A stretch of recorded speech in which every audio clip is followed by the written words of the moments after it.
everybody, Tom Coyle. Today I want to talk about problem solving. Problem solving is an important skill for young and old. It is one of the challenges, whether you've got kids going through school or you're adults in corporate America, you're always trying to solve problems. In Adventures in Leadership, we put youth teams and business clientele teams through team challenges they have to work together to solve. And one of the keys to these problems we give them is being able to break it down into smaller chunks. So, taking this a little closer to my own home, my kids, we were working on some math problems, and I wanted them to work on multiplication without using the multiplication tables. So I wrote the problem, 7 times 8. My son, he was kind of struggling with it. I could see the face and what's going on there. He's like, well, I'm not sure I know that. Can't I use my multiplication tables? I said, no, there's a way to do this if you don't have your multiplication tables. So I said, what's the highest number you know in terms of 7 times what do you know the answer? He thought for a second. He says, 7 times 5. Okay, what is that? 35. Okay, so write that down. 7 times 5 equals 35. Now remember, the problem is 7 times 8. So what do you have to do next? He's thinking, well, how many more 7s do you need to get the answer? He's like, well, I did 7 times 5, which means I need 3 more 7s, so I've got to go 7 times 3. Right, so write that down. 7 times 3, 21. Now what you have is an addition problem.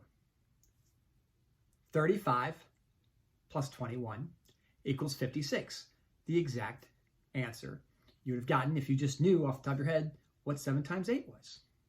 And this way of breaking down a problem helps them when math gets a little bit more complicated. There's lots of ways you can break things down.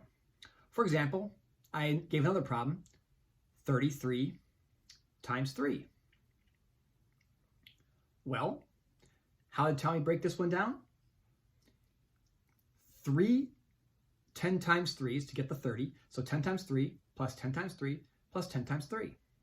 But you've got another 3 left over. Remember, it's 33 times 3. So 3 times 3. 9. Your final answer? 99.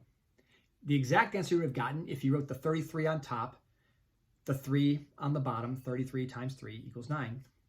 So, taken away from mathematics, when a problem seems daunting, all you have to do is find a way to break it down in smaller, more digestible chunks.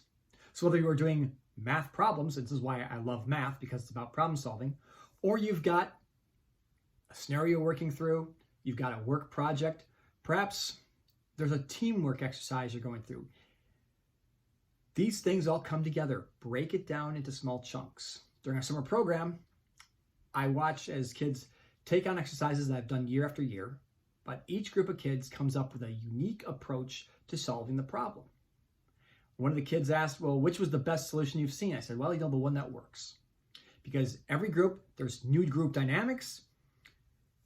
Sometimes I change up the resources available. So there's a lot of differentiating factors.